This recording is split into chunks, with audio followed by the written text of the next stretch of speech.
After we did a podcast on the first two games of the World Series, and now looking back on what ended up being an okay World Series. I don't think it was going to be an epic World Series if all the games were going to end the way Game 1 did, with Freddie Freeman hitting a walk-off grand slam. The first ever walk-off grand slam in World Series history. So as it turns out, there were 4-2 games, right? Game 2 is 4-2. Game 3 was 4-2. It was kind of boring. 11-4, and I think the Yankees won Game big. 4.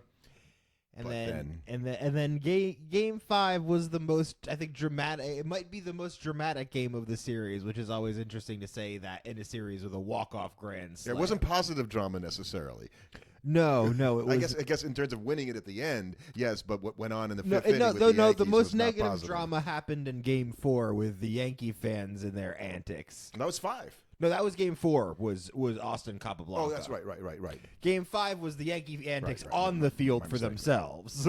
Yeah. So we had hopes that we were going to have this epic World Series, and it's funny because the 4-2 games that the Dodgers won, they were kind of like sort of not super exciting games, and already the juice came out of it. And then obviously, as you mentioned in Game 4, the crazy play. Right, with fans literally ripping the ball out of Mookie Betts' glove and trying to rip his arm off also, I think you might argue. And Mookie's, fighting the guy for the baseball, and you as you're watching it happen, you're thinking, okay, when is this is a joke, right? The guy's just, fooling around. No, he wasn't fooling around. He was serious. He went there with the intention to do that. Right. He was helping defend Yankee Stadium. And he might be their most effective player on defense this series, all things considered. Well, and I guess they won the game, so, would that be considered a spark? No, look, the guy's a buffoon. Both of them are buffoons. Both of them are buffoons. And they were banned from the stadium for Game 5. And I don't know if Major League Baseball should go through the ban the guy from baseball forever. And, it gets a little heavy-handed after a while. I think the thing that disappointed me was seeing him making the rounds the next couple of days on all of the sports, podcasts. Being feted. Right. People interviewing him, and it's like, no, that's the problem. I'm a passionate Yankee fan. Because by interviewing this guy, you are giving other people that are like him the incentive to do it. Because even if you do it and you're banned from your team stadium, you're probably going to be more famous as a result. And you're an a-hole. Well, that's kind of a given. I mean, that's really what you are. I mean, you can call it what you want. Right, that's sort of a given in this situation. And, they had to go interview Jeffrey Meyer, who caught, the home run ball when he was 12 years old. He's now 35. I think everybody wants to talk to me about this all the time. Think, you know what? And I think that's the only people in context where it's acceptable is if it's a child. Like, okay, I can understand a kid doing it because a kid sees a ball coming at him, he's gonna try and catch it. He's excited. I'm never gonna blame a child for doing that. But what this kid with this guy did in Yankee Stadium was a far cry from a child. Guy's name was like John Peter or something like that. I think it was he like a Pope name or something like that? What is John? Oh, the guy in the other guy, the guy that was with him, that was helping him, keep the glove open so he could rip the ball out. His friend that was there, and so these guys are going to go down in Yankee history not in a good way. No, and unfortunately the Yankees couldn't ride that wave. Or Steve Bartman, because Bartman didn't do anything wrong, and that was one of those situations. Yeah, if you ask Moises Alou, he will never agree with you. By the way, no, he will not. He will never agree with you. So yeah, and you got through Game 4 and you won the game for the Yankees, and you thought, okay, all right, we could do this. We got Garrett Cole. But they were in the Met position. Yeah, they were trying to get it back to L.A. Right, they were in the position of trying to get it back to L.A. Well, the Mets weren't down 3-0. Well, they weren't down 3-0. So. But they were in the game position the Mets were in Game 6 in a sense, where it was just like, okay, well, you know what? If we can get this game, we can make it interesting. But the Yankees never got to Game 6. No, because the Yankees and it felt like it was going there. Yes, the 5-0 lead. The story was starting to write itself. They had a 5-0 lead. You're thinking, okay, now we just got to get to Game 6. If we can win that game. Couple things break our way. Game 7, anything can happen. Exactly. And you talk yourself into it. And what really ended up being evident to me, and I think to every baseball fan, like me, is that the Dodgers were better. Well, I mean, I remember us sitting there watching that inning, and they got the first run, and it's 5-1. And we're like, okay. Not great for the Yankees, but as long as they can get out of it here, it's not the end of the world. Well, let's go back to it. It was 5-0 when Cole didn't cover first. Right, it was 5-0, and then it was 5-1. And then they got to 5-2, and we're like, okay, still not great, but you get out of here 5-2, and that's still a big hole that they got to, climb up out of. And then Freeman gets the single to center, and it's 5-4, and you knew in that moment. I knew before that. The Yankees weren't winning that. Well, I knew once they got that hit and it was 5-4, there was no way the Yankees were winning that game. At least it felt like it in that moment. And, Garrett Cole didn't really own it the way that he could have, although you could argue that, his argument was, I came off awkwardly. I didn't think it was hit that too hard. I thought he'd make the play, and I couldn't get the first base then, is what he said. I couldn't beat Mookie to first, which, by the way, is entirely possible that he was going to beat him, but he should have tried.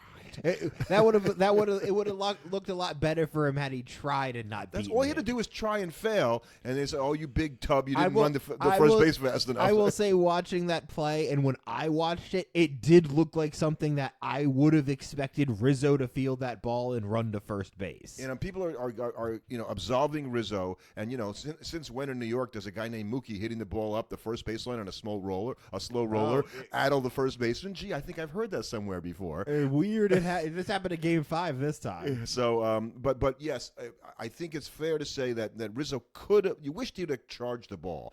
That's in hindsight. You're looking at it. There's a lot in hindsight in that inning you wish would have gone differently. Yeah. I mean, the errors. I mean, Judge probably will never drop a ball like that for the rest of his career, but he did. He did in the biggest night. moment.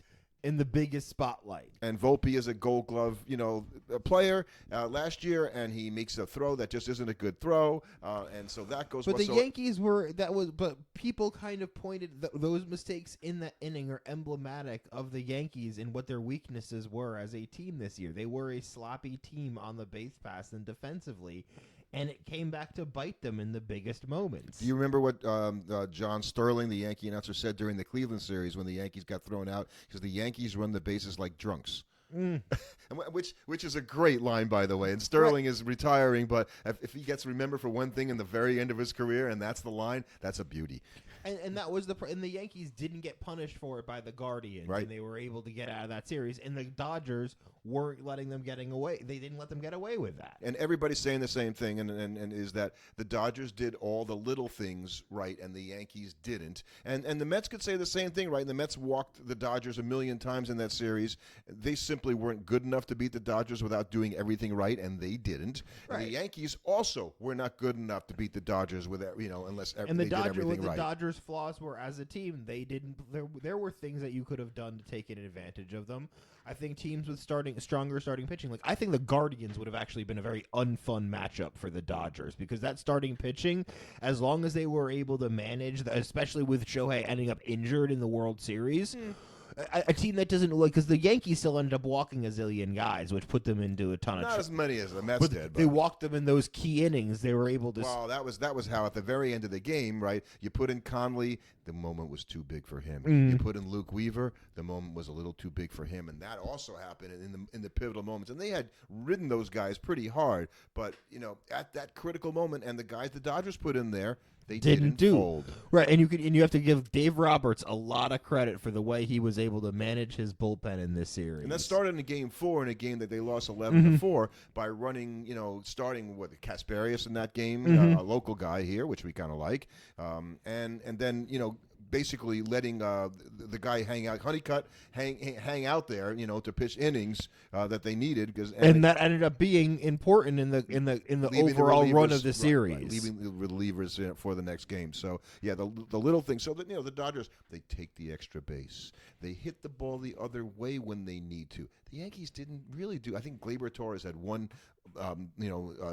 Double up the right field line, but for the most part, the Yankees just didn't go the other way. They tried to pull the hell out of everything because that's the kind of team they are. They were a team that was meant to, and the Dodgers know this, and that's how they pitched them. Right, and that worked out for them. And the only guys, and you saw them when the Yankees started going the other way in Game 5. They got all those home runs.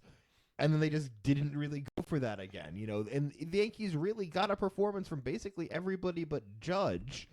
And you could argue that was as much canceled out because the Dodgers didn't get a performance from Shohei. They didn't get what they would have expected from Shohei. Soto had a decent World Series. It wasn't as good as his American League Championship Series, obviously. But they got contributions in the lineup from other guys that they hadn't really begun. Austin Wells, had a good end of the World Series.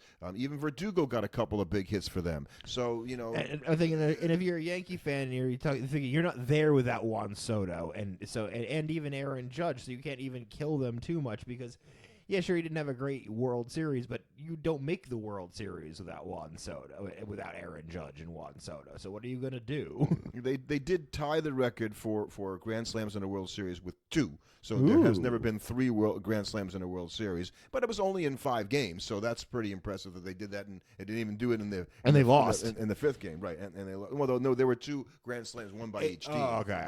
Obviously in the World Series, and I think that. Everybody is looking at the Yankees and all the fans, and they're sort of in mourning. Who do you blame? Right? If you look at the Yankees, they lost the World Series. Even if you admit that, yeah, the Dodgers played better, we could have beat them. Who do you blame on the Yankees? There's got a lot of guys that you can blame. Aaron Boone. Yeah, Aaron Boone is at the top of a lot of people's list for pitching. Cortez in Game 1 against Freddie Freeman. Right. And I think when you have a team that overall has sloppy defense and sloppy base running, that is something that I do look at the coach as having more control over than certain other things. He can't control his team's ability to starting pitch well, but you have a little bit more control over making sure that they're thinking on the base paths. I'm glad you said that. So here's what I think about that. Don't buy it. I don't buy any of that stuff, and here's why. I said, do you think that Aaron Boone and the Yankees coaches don't operate them, on practicing situations and doing that? These guys have been taught that. They know. So he didn't quite reinforce it enough, and at the critical moment they forgot. I just don't think the argument holds a lot of water when you talk about they didn't remember to cover first. But you look at at the same time, you look at teams when teams are consistently not performing in those areas, and it's not like the Yankees under Boone have ever had a reputation as being a particularly elite defensive team that runs the bases great. No, they not in a long time. Right. And while they've been under him, whereas you could look at a team like the Dodgers, and they're a team that consistently does the little things well. So you have to give credit to the manager on that because that is something that they took advantage. Dave Roberts took advantage of what the Dodgers did well. Yeah. And Aaron Boone, look, the Yankees are a team. Hit ball far over a fence. Doesn't matter how fast you run when you do that. So they're a bludgeoning team that that is led by Aaron Judge, obviously, and Soto, that are supposed to score a ton of runs. And so they knew going into the World Series it was going to be difficult. What they were not equipped to do was to play a different style of baseball than they're accustomed to playing all season long. Well, what they're not equipped to do is boot the baseball around and then have to try and play games from behind constantly. At the critical moment, right? You got a 5-0 lead and you choke it up because you can't field the baseball for one inning, right? One of the worst innings in baseball history. But in the World Series, the idea is that the little things are going to be the difference between teams winning and losing. So the things that you might not have done all season long, right? You didn't lay down a lot of bunts during the regular season. Right, things you don't do in the regular season. You got to do them against the good teams because it takes all those little things, which kind of makes that so much fun to watch, right, when they have to do that. But maybe when guys aren't accustomed to doing it as much because they haven't had to all season, they don't remember to do it. Well, I think it does sort of speak to the interesting thing that you're going to start to see develop here, that the way playoff baseball is played is almost fundamentally different than the way regular season baseball is played. Because in the playoffs, you can have the teams like the Dodgers where you have all of these bullpen games that you would just never be able to get away with in a regular season. Because if you did that to your bullpen, they would be dead by August. And they wouldn't be able to sustain it, and it might not be as effective over the course of a season when they're having to pitch that much all of the time. And you have no idea how a team like the Dodgers, how those bullpen guys are going to react next season. And that could be something. Yeah, look, the Dodgers might look like they're set up to just have an easy repeat, but if all of those bullpen guys end up getting hurt next season or just aren't quite as effective, that could have a big impact. Yeah, the game is even different from when Mariano would come in. All the Yankees are trying to do is get the ball to Mariano with a lead. Right. And I don't know that, and as we've talked about in recent podcasts, and I wrote about this, closers are kind of dead in a way. The idea that you have a lockdown closer who's going to shut them down, give them no chance. That's really not the case anymore. Right, and at the same time, you could try and construct a bullpen that's a lockdown bullpen, but you're not going to be able to get 9 innings out of them like you are for a couple games in the playoffs. And you said it before, right? You can't manage that way for 162 games, right? So you can't we have 2 guys that are really good starters, and we're going to mix and match for the rest of the week starts with our bullpen and all that stuff. So all these guys have pitched 120 innings by August, and they're dead. Right. Because the thing that happens in the regular and what happens in the regular season, why a team can get away with being sloppy on the base paths and sloppy defensively, is that in the regular season, because teams can't pitch only their elite pitchers and they can pitch balls to the walls when they're in the game, is that you're going to get a certain number of innings that are against crappy guys and guys that just basically aren't otherwise major league pitchers. And they're not having a good season. Like, you're not going to be facing the elite constructed bullpens that are only the best arms that are performing. And so what happens when you do that is that can erase a bad defensive play. That can kind of paper over a gaff on the base paths that costs you a run because, well, okay, the next inning the guy is coming in and he pitches and he kind of just stinks, so he gives up a home run to the first guy he faces, and it doesn't matter. And that doesn't happen in the playoffs. And so those little mistakes get magnified so much more when you don't have these free innings and free offensive at-bats against basically arms that are there to eat innings. And every team has to deal with that. Every team does. Every team does. And I would say that if Shohei Ohtani were fully healthy for that series, they would have swept the Yankees. I think that's very true. I think they were that much better than the Yankees. I think it's just interesting because if you look at, like, when you think about... I didn't think so before the World Series because I picked the Yankees in 7. I picked the Dodgers in 5, didn't I? I think I gave them a gentleman's... I know you picked the Dodgers. That's why I picked the Yankees. Right, I picked the Dodgers in either 5 or 6. So I think you said 6. Yeah, right. Yeah. I said 6, but I was like, I wouldn't surprise me if they got 4. You know. And I didn't realize, and so instead of blaming Boone, maybe I would blame, and I don't think he should be fired or like Cashman, but because everybody fire Cashman, we never win the World Series, oh God.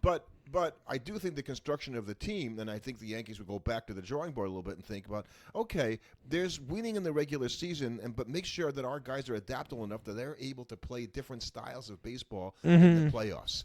That's going to become a thing, if it isn't already. Right, exactly. And I think an interesting thing as we kind of start going into the off season here, as it is begun and guys are already it's hot signing. stove time. That you're going to have to think about when you're constructing your team.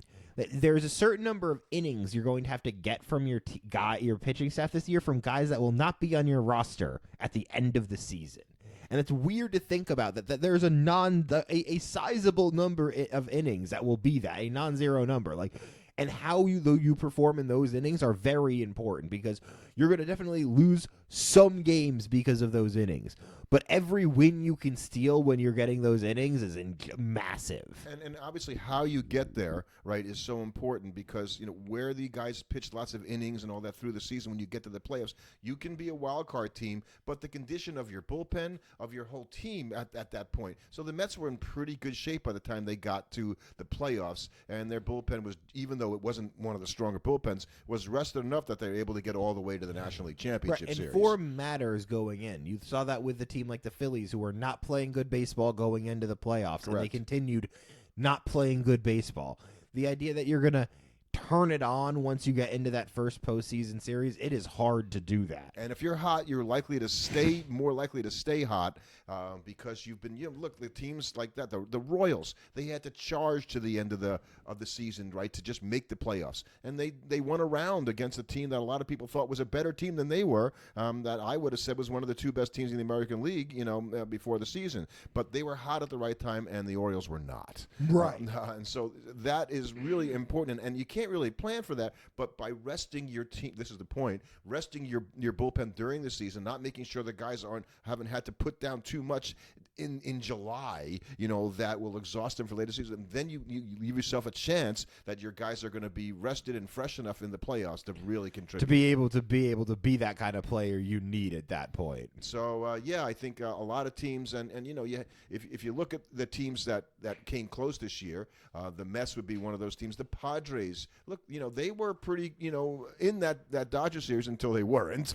I mean, it felt like it was a series, and then very quickly became not. The game 3, I thought, was the backbreaker. Yeah, I think so. When the Yankees felt listless in that game, you kind of just knew it was a matter of time in that series. But I kind of categorize it as you take the big money teams that people talk about, which we'll talk about that too, because I don't know if that you have that excuse as much anymore. But no. The Dodgers and the Mets and the Padres and even the Phillies. The Phillies spend a lot of money now. The Yankees, are like that, and the Astros, they spend money. So all these teams that are good, that have traditionally spent money, well, they've got some decisions to make now as they go forward because they didn't get it done if they're not the Dodgers. And what are you going to do to get your team team, in position. And it's really hard to see from this vantage point at this point because free agency is just getting going. We don't know who's going to be where. And it's not going to really go anywhere for a bit. I think we'll probably do a more thorough free agency exploration coming up in a little bit. Obviously, the big question with this offseason begins and ends at, are you in on Juan Soto? Because that's what every team has to decide. Because if you're going to be in on Juan Soto, it means you're pretty much okay paying whatever price he's likely going to end up at. And if there's some price where you're saying, well, we would begin at $700, but we'd be out at $750. Okay, no, you're not in on Juan Soto. I could see. I'd love to see somebody test 3 years for $300 million for Juan Soto. Give you a 3-year deal, okay? And that's crazy, $100 million a year bullpen. Not even Shohei gets that. That's 50% more than Shohei's, contract was. And then in 3 years, when he's 29, he can still sign another 7-year deal, and get another big contract. But he could be the first $100 million a year player. And if you're the Mets, or the Yankees even, is that worth it? Is that worth it? I mean, it screws up your payroll if you're really concerned about stuff like that. And some teams really aren't concerned about it, luxury taxes and that kind of thing. And if you have more needs than just one player, which most teams do, it really straps you. But I wonder, a shorter deal for a team that's right in the precipice, could you see the Dodgers paying him that kind of stupid money for 3 years at $100 million and have a lineup with Freddie and Mookie and I don't Shohei think so, just because I don't think they have the money to be able to support something like that. It's not about that. It's they got the money. They got the money. If to add $100 million on one guy to their payroll, at that point there is no luxury tax. And that is the point. At that point is that the luxury tax becomes sort of, and you had mentioned off air that, gee, I wonder if that totally upsets the whole salary cap market because you're going to allow that to happen. But let me tell you, these players, they're never allowing a salary cap in baseball. But never. Then something will happen because I will think there would be an owner revolt if the Dodgers do something like that, because then at that point the other teams are going to go, then how are we ever, if they can just ignore the luxury tax, how are we ever supposed to sign free agents against them? Right, and so I don't think it'll be the Dodgers giving him that kind of, but I would love. No one said that, by the way, $100 million for 3 years or something like that. So that's wacky. But I do think some of these big money teams, somebody's going to make a splash that we don't expect. That's what I'll say when it comes to signing Juan Soto.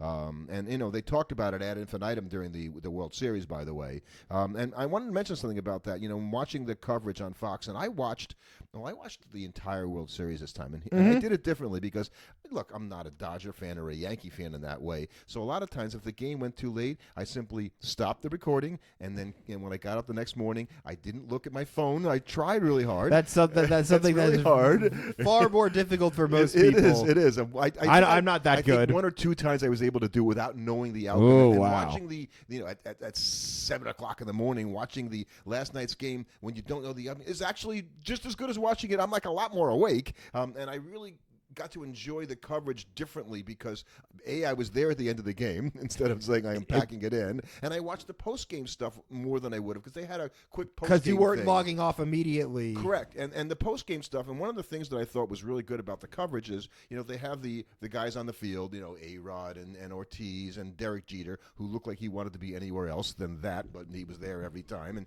and Kevin Burkhardt, and they would have Freddie Freeman came in on in between them after game one talking about, there was like being in the backyard, hit a grand slam home. That's really cool right. to have the guys come in. Those are the good player interviews. Those are fantastic. And they had Dave Roberts come in there. Man, just managing a game like this was just so exciting and all that stuff. I didn't know what was going to happen. And it's like, that was like a fan thing. So I think one of the best things about the coverage was that I could do doing without the in-game interviews. I don't love the in-game interviews. A couple of times they actually got something, and I don't feel bad for Verducci and Rosenthal who did these things. They travel with the teams all the time.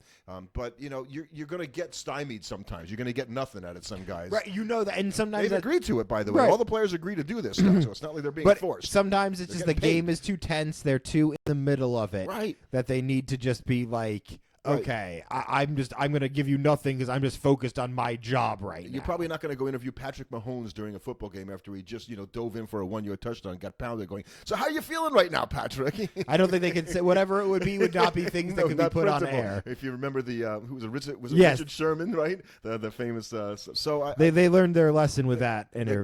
The coverage was. I like Joe Davis well enough. I think he's good. He's got a nice voice, and I think Smoltz. This is the best I've ever heard Smoltz. Right. I was not annoyed with Smoltz at pretty much any point, which is all I can hope for. He was good, and he brought insight in there, and I liked him a lot more than I ever have before. How about that? Again, which is probably the best you could hope for with a Braves guy like that, at least as a Met fan. Exactly. So I think you kind of agree that the coverage was actually pretty good. I think the coverage was good, and ultimately, even though it was a short World Series, it was a pretty good World Series, all things considered. I enjoyed watching it. Well, it's funny because you had the bookend games, right? That were games 1 and game 5, where you had very memorable plays that people will talk about, and I bet you people won't remember games 2, 3, and 4 of this World Series very much at all. Probably not very much, right? So, and of course, those are 2 games the Dodgers won in 2 very different ways. In games 1 and 5. So I think all the teams have a lot to think about. And if you're not going to go for Juan Soto, and if you're the Yankees, and I guess I figure the Yankees have to.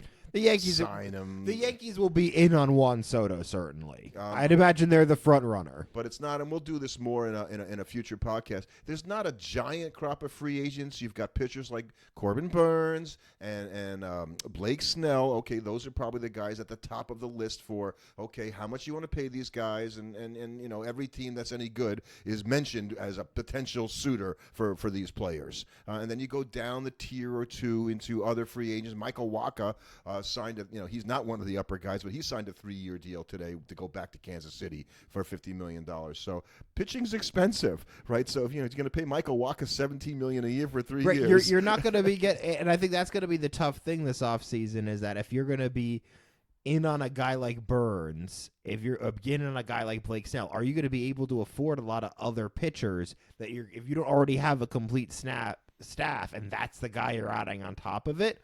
Well, then what are you doing with the rest of your staff? Because those two guys are going to take up a lot of money now for a lot of teams. It's such a good point, and I think this about Soto also. If you're going to give either of these guys a stupid contract, all it takes is that one injury, and it's not like one injury is like, you got a $30 million player who's a ridiculous, expense. No, you got like an $80 million player that isn't playing for you. That hurts like 2.5 times more, to have a guy who you paid a ridiculous contract if he's not playing.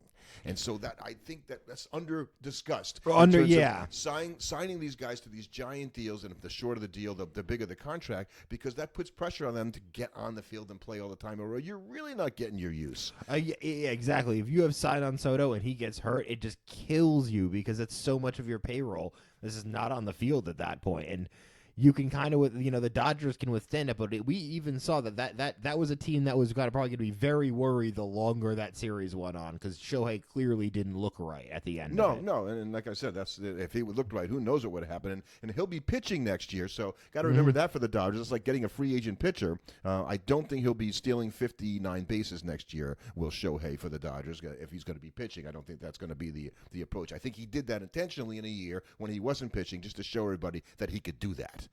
But I don't think you really want him doing it. And I heard Max Muncy after the Dodgers won their World Series, because we talk about all the time about the tainted 2020 World Series because it was during a pandemic year and it really doesn't count because it was only 60 games. And the Dodgers, I don't buy that, by the way, but a lot of people feel that way. So the Dodgers exercised those demons, right, by winning this World Series, particularly in the way that they did. And so one of the things that Max Muncy said was, so after we won in 2020, basically we won 30 minutes later, we're all getting COVID tested. So they kind of took the excitement out of winning their World Series. Okay, there's not going to be a parade. You're not going to. The Dodgers had their parade and all that stuff. So this feels for them, I'm sure, real. Very cathartic for the guys that were on that 2020 team that they now have this World Series ring. I think for that Dodger team, and they won this, and they were clearly the best team. There's no questions around this one. I think that's got to be kind of nice if you're the Dodgers. I agree, and I think Dave Roberts, and I won't call him a Rule B candidate. I think Dave Roberts has entered into the conversation as a Hall of Fame manager now. Yeah, I think especially with this The way performance, that he did it, yes. right, yes. right, because this is a performance where you could say, yeah, he clearly outmanaged Aaron Boone in that World Series. I would agree with that, and I hate that in particular because the UCLA guy outmanaged the guy from USC, and that bugs me to no end. I got to tell you. So even though I'm not going to root for either of those teams, that I didn't really like the way that went. So it's we're in kind of the beginning stages of Hot Stove League. So we have all kinds of awards coming up later this month, which we'll talk a little bit about. The Cy Young and the Most Valuable Player and the Manager of the Year and all that stuff, which were, I found out, voted upon somewhat. They don't say specifically after the regular season, and they didn't wait till after the playoffs and go, okay, unsee all this stuff, which is what I wrote about. Going, as a fan, like, why are we announcing these things in the third week in November when baseball hasn't been played for 3 weeks? When our awards. So no, we're in Hot Stove League, and I have to apologize to Kelly Franco Troop because I told her it was Honus Wagner, but it was Rogers Hornsby who, when asked about what do you do during winter. Because you want to know what I do during winter? The Hall of Fame Roger, because I stare out the window and wait for spring. Guess we'll be looking out the window. We're looking out the window, folks.